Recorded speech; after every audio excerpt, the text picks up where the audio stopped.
Our game of the week is in the Big 12 for just the second time this year. Cincinnati might be legit. Then the Texas Longhorns, it's a playoff elimination game against Vanderbilt, and Brian Kelly has been fired. All that and more right here on Fire TV's College Football Kickoff.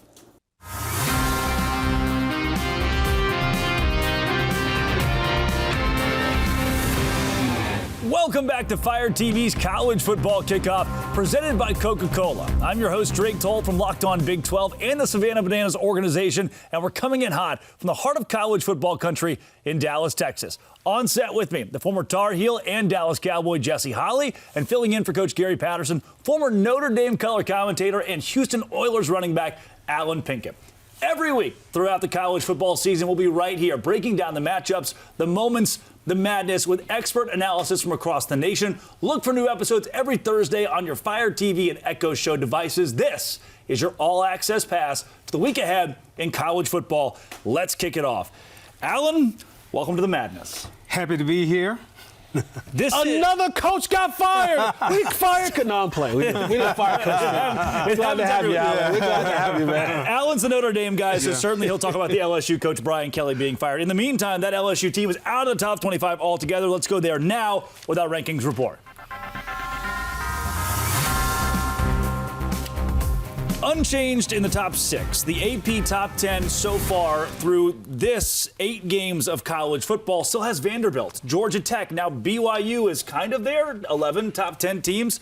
Jesse, there are a few names, Indiana being paramount, that we did not expect to be here really at any point in the year. Here they sit late in the season. No, absolutely. And having Indiana in the fold, it just goes to show you just how much the transfer portal, NIL, and coaching matters to these different programs. And that could be why you're seeing, and we'll get to this later on, why you're seeing so many of these top-level coaches being fired, because people are looking around and going, wait a second, this guy got Indiana turned around, Vanderbilt got turned around. We can't wait for this thing to happen when we have things like this moving in the country.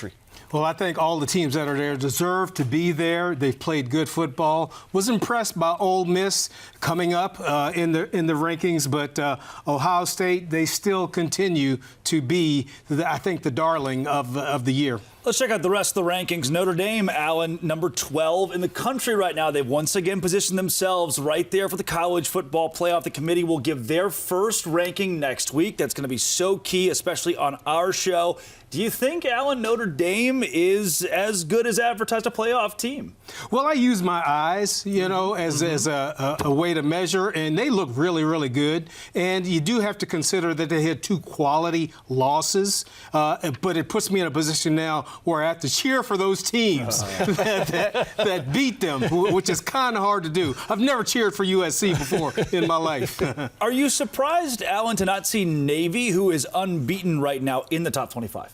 A little surprised, but I know it has to do with the type of competition that they played. But the competition is coming, and Navy is a good football team. I mean, they consistently outrush everybody. Yeah. And so that has to mean something, but they're going to get tested in their last 4 games. We'll take a look at who is in and who is out this week. Houston, number 22 in the country. Jesse, their defense is one of the more elite. They have been electric on that side of the ball. It's why I think they could help win the Big 12, what could help them win the Big 12 conference, I should say, later on this season. Utah in there at number 24. They've got a big matchup this week with Cincinnati. And we lost LSU for good. They also lost their head coach, No More Tigers, who a couple of us thought could win a national title. Yeah, well, coming into this year, you thought LSU, they had Nussmeier as their quarterback, and you thought this team was poised to find themselves back in the college football playoffs. Nussmeier hasn't played up to potential. Of course, Brian Kelly, they fire him. That thing is in a little bit of disarray. And as you're starting to see now, a lot of former players that were coaching under Brian Kelly are starting to come out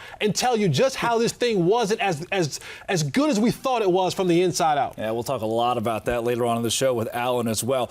In the meantime, Coach Gary Patterson is on vacation in Africa, but still took the time to send us little people his top 5 this week, as well as his lurkers. Ohio State is tied still at number 1 alongside Indiana for Coach, with a slew of SEC teams in there. Then his lurkers for Coach Gary Patterson. He thinks that Oregon, Ole Miss, Vanderbilt could all make some noise down the stretch here in college football. Alan Pinkett, though, joining the desk. It would be unfair to not give you the opportunity to one-up. Well, maybe not one up, but at least give your own top 5 here.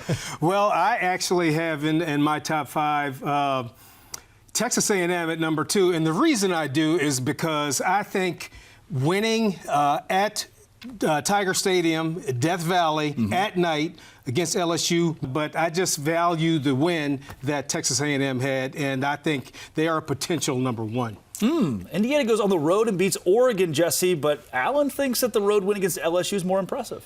I get it. I mean, the SEC going to Death Valley, that place always has its mystique, and the inability for teams to go in there and come out victorious is going to. But if I had to push back a little bit, is that going across the country, talking about different time zones, playing in that type of atmosphere, Dan Lanning has that Oregon football team primed and ready to go. That was a huge win for me from a team in Indiana that still a lot of people don't believe are truly here and are truly a team that can contend in the country. To go on the road to Oregon State and win that game, to Oregon and win that game was real big to me. I also think it's a moot conversation. They should both be top 4 teams. Yes. I think they'll both be top 4 teams and get buys in the college football playoff. Even if Indiana doesn't win the Big Ten or A&M doesn't win the SEC, I think they still probably deserve to be around that 3, 4, maybe 5 slot. In the meantime, a couple teams that are just trying to climb into the college football playoff conversation come out of the Big 12. This is our game of the week.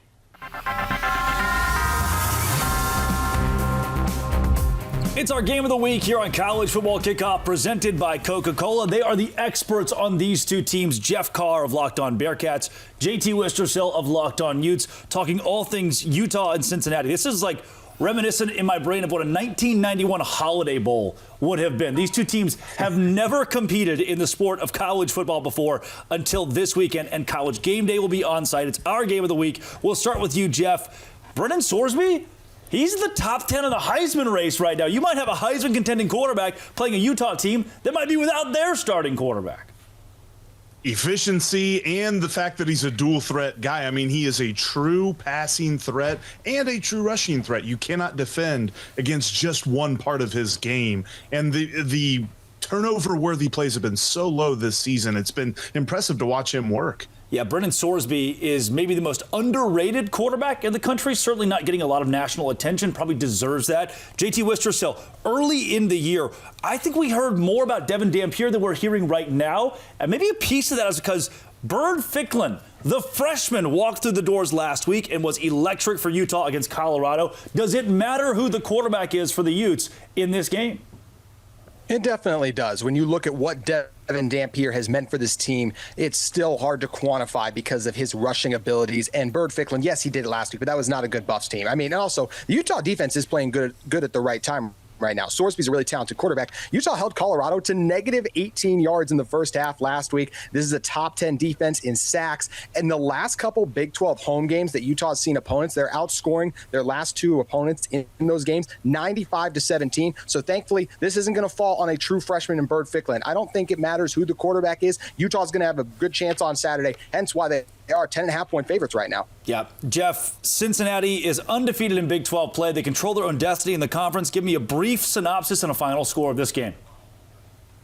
I think they're going to run the ball well in this one here, Drake, because I really believe that the efficiency of the offense has been led by this offensive line, been led by Brendan Sorsby, and the play calling that Scott Satterfield has been on full display in this his 3rd year, in a year that he started off on the hot seat, and now the hot seat has turned into the Iron Throne, maybe not the Iron Throne, okay, but definitely a very comfortable chair for him this year. But ultimately, I think the efficiency keeps them ahead in this ball game. They end up winning by a field goal. I have it 31-28. And JT Wistersill, the exact same for you.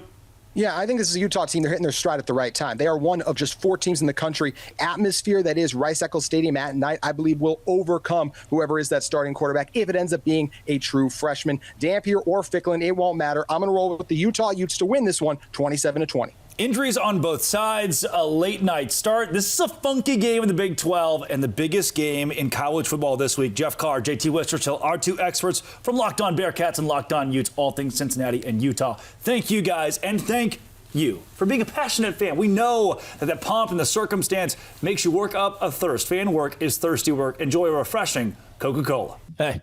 Today's show is brought to you by FanDuel. FanDuel is exactly where I go every single week when BYU is an underdog. Or when I was 4-1 last week on the Big 12 best bets. And so all you got to do is go to FanDuel.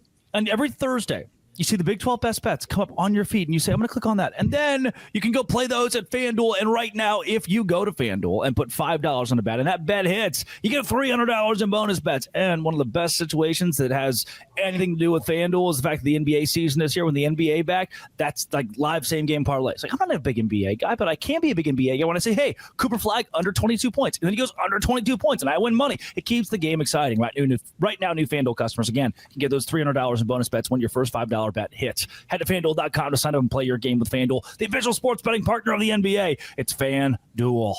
Alan, I think the biggest misconception with games like this is that it's the lowly Big 12. But both of these teams have first-round draft picks, NFL talent on their rosters. And I think Cincinnati, at now plus 10.5, is being overlooked.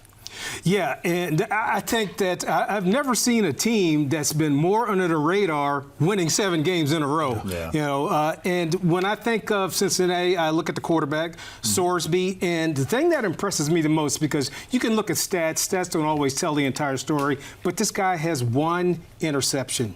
He's only been sacked twice. So you know he takes care of the football, and you know he makes good decisions, and he's a dual threat. So he gives Cincinnati a chance every time they play. So, Jesse, here's one of the intricacies of Utah's quarterback situation. We saw with Texas Tech. Remember when they played Utah? They lost their starter. Their backup comes in. There's no film on him. He tears it up. Yeah. Last week, Utah's backup quarterback, freshman Birdfick, there's no film on him. He tears it up. This week, I think it's hard to trust a freshman 2 weeks in a row if he is their guy. For me, I look at it and say, hey, if Dampier can go, he goes. But young fella, be ready, right? And you can do this more so in the college game than you can in the pro game. If things aren't quite going well for you, kind of make that switch, inject that type of energy into the football team that you had a week ago with the freshmen. But in these type of big moments, in these big games, against this level of competition, you want the guy with a little bit more experience than Dampier to go out there leading your football team. But in the event that he's not 100% and he can't go, then you be a little bit more quicker to go, hey, we'll get you next game. Yeah. You all right? Young fella, see what you got and go out there and try to save the game for us. In Utah's case, you've heard the old adage, when you have 2 quarterbacks, you have none. But sometimes when you have 2 quarterbacks, you have 2. Yeah. Could be the case for the Utah Utes this week. No Evan Pryor, the star running back for Cincinnati, but it's been running back by committee for them, so they could be okay. If no Devin Dampier and no Evan Pryor, this is a game without 2 stars. We'll see which team has the better offense as they fill their holes to try to win the game of the week on college football kickoff. It's Cincinnati and it's Utah. But certainly we can't go this long without talking about the SEC. Vanderbilt and Texas. It's time for our can't-miss matchup. He's the man who knows the most about the Longhorns. From Locked On Longhorns, Brad Kellner joins the show once again. Brad, Arch Manning's health has been a main storyline this week. He's always been loyal to his quarterbacks. We saw this in 2022 in Quinn Ewers' first season in Austin, where he had some ups and some downs, and there were a lot of Texas fans asking for a quarterback change, but Sark rode the waves, and he stayed with Quinn Ewers. So, even though the last name is Manning, obviously that adds more headlines to this whole situation. I still believe that Arch Manning would be the guy in Austin. I think he's had enough good moments this year, and we're still talking about a 6-2 football team that has a shot, an outside shot, but a shot of making the SEC championship and the college football playoff. So no surprise that Steve Sarkisian hasn't made a move there yet. This didn't make a lot of sense 7 or 8 weeks ago, but I think it does now. Vanderbilt might be the better team this game. They could very well be the better team against the Texas Longhorns. What do the Longhorns do against a better team to try to win this week? Yeah, I think it comes down to physicality, right? Vanderbilt has been really good on both lines of scrimmage this year. That's been a huge part of their program turnaround these last couple of seasons. And at times, we've seen Texas win up front on the lines of scrimmage. You think about that Oklahoma game in Dallas a few weeks ago. But also at times, we've seen them get bullied by a number of different teams on the lines of scrimmage. So Vanderbilt's a team that loves to limit possessions. They want to win the time of possession battle. They want to make you work for every single thing that you get. Texas has to be able to bring it up front and make the most of their offensive possessions if they want to win. This could be a slugfest. This could be a rock fight. And, Texas has to be willing to bring the physicality and match what Vanderbilt has, because that is a tough bunch, no doubt. Brad, give me a final score for this game in Austin. Yeah, I'm going to go Texas 20, Vanderbilt 17. I think the Vegas line is kind of right on the money with this one. It's Texas's first home game in 42 days. Somehow, some way, this is their first SEC home game, and it's happening on November 1st. It's a crazy month of October, a lot of travel, but I think the Longhorns are going to ride the momentum from their home crowd and find a way to hand Diego Pavia and Vanderbilt their second loss of the year. The expert. Fun as always, Brad. You're the man, Drake. Thank you. Jesse, Texas, Vanderbilt. I'm not betting against the Vandy wagon until they give me a reason not to. Get your shovels out. Get your shovels out, right? Get the shovels out. Vandy buries the likes of Texas making the college football playoffs. That will no longer be in conversation after this weekend. This Texas team has been far too inconsistent. The offensive line has been up and down all year, and your offense has been up and down all year long. You just can't play good SEC teams and all of a sudden think that you can be that inconsistent offensive line and running the ball. And, of course, at the quarterback position, when you go up against a physical Vanderbilt football team, to think that you can win that game, even though it's in Austin. Well, I look at Diego Pavia, and to me, there is no greater example of leadership. And I think he wills them to win. And I think he has control of that team. They don't call themselves teammates. They say it's a brotherhood. And the coach isn't too bad either. Clark Lee, in fact, if you close your eyes and listen to him talk, he sounds like Nick Saban. So Penn State, LSU, you want the next good coach. That's the guy you need to go to. Yeah, Clark Lee has revamped a program that was the Vanderbilt of college football, actually. He's walked through the doors.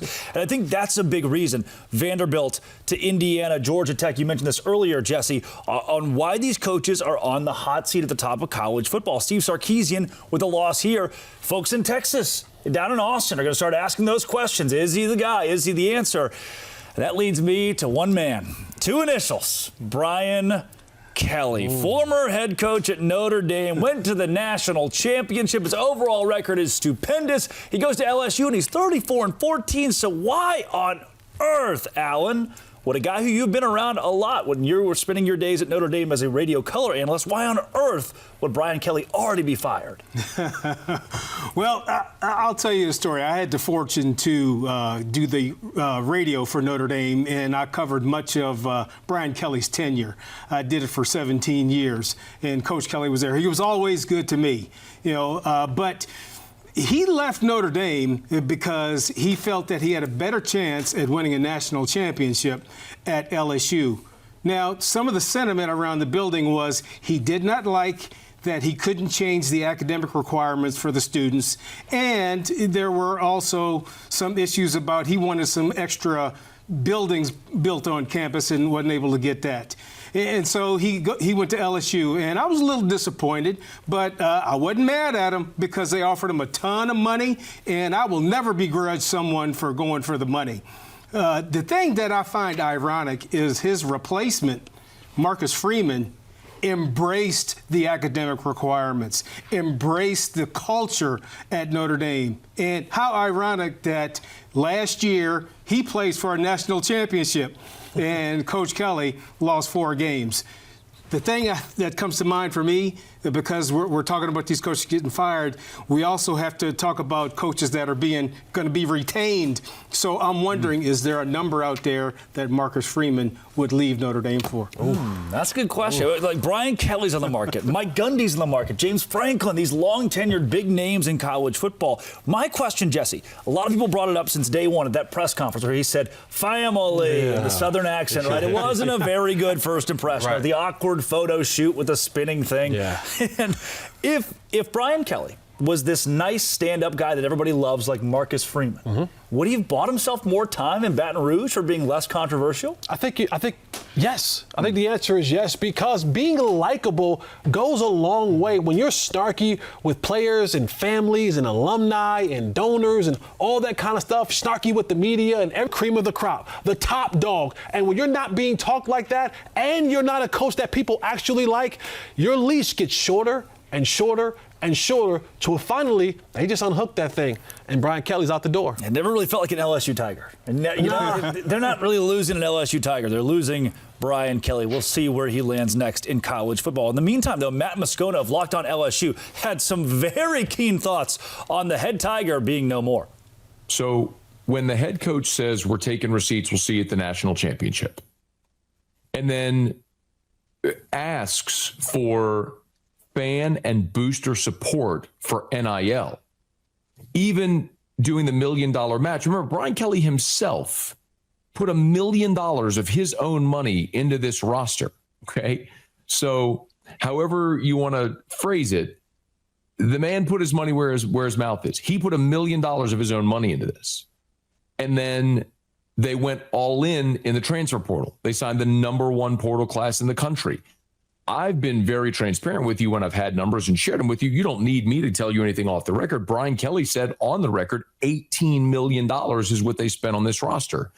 Okay, well, if you're all in, you're talking about taking receipts and being all in for a championship, $18 million roster, you're a preseason top 10 team in the country, and you got 3 losses before November, and it's over. And by the way, you lose to Vanderbilt. It's your second loss. You go into this home game against Texas A&M with an all-in approach, understanding like you lose one more time and it's over. So you have to win to keep your playoff dream alive.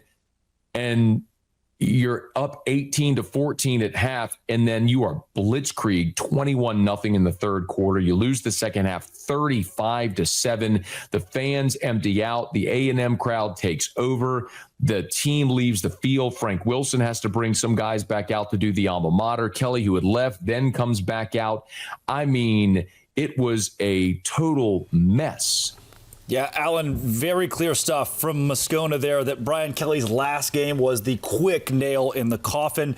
If you're LSU, where do you go next? Well, you're looking for the next big star. You have to take a big swing because, to me, it's the most important job out there in college football. The talent is so immense and great in the state of Louisiana. You don't have to go very far to recruit. You know, they bleed that purple and gold, so they have to get the right person. The right person will make that team a national champion. Today's show is brought to you by Mazda. There's a reason I drive a Mazda. That's because I saved up a lot of money, enough money. I bought a Mazda because they deliver confidence with every ride. More IIHS top safety pick awards than anyone else. From footwork to breathwork, athletes sweat all the details. Mazda brings the same intention to how they craft every model. Feel Japanese craftsmanship in every detail, from the metallic accents to available Napa leather upholstery. All-wheel drive standard in every crossover SUV. You can drive with confidence through almost any season. Like our players, we sweat every detail because when you make every move count, impossible becomes irrelevant. Mazda, move and be moved with Mazda. John Summerall down at Tulane.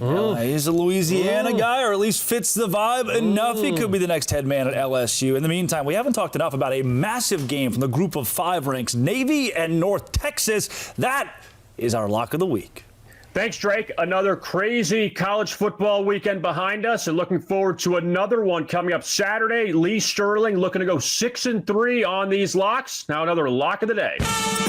Open it, open it, open it. Lee has the key to the lock of the day. Big game inside the American Conference coming up Saturday afternoon. North Texas plays host to Navy. And Lee, what do you like in this matchup? Well, a lot of people don't even realize that Navy's undefeated at 7-0. North Texas, 7-1. Everyone's talking about all these other teams that aren't in Power 4 conference teams that might make it into the college football playoffs, like South Florida, Memphis, and Boise State. But the winner here might determine who goes to the college football playoff. North Texas has scored between 33 and 59 points in all 8 games, even against a solid South Florida defense. Now, on the other side, Navy has scored between 32 and 52 in all their games except for one of them. North Texas quarterback Drew Mestamaker, 21 touchdown passes. Navy quarterback Blake Horvath, more of a runner. He has 12 touchdown rushes here. Both defenses, tackling is optional. We're not going to take the side here at 6.5. We're going to go over 65 total points. It's going to be a level 3 lock all the way up. And for more daily picks, subscribe to Locked On Bets. Back to the college football kickoff studio. We'll see you next week, Drake. And thank you, Lee. Thank you, Kevin. Always wise to bet on the Service Academy to go over in their football game. Right, Lee? Thanks a lot. Coming up next, Playoff Playbook.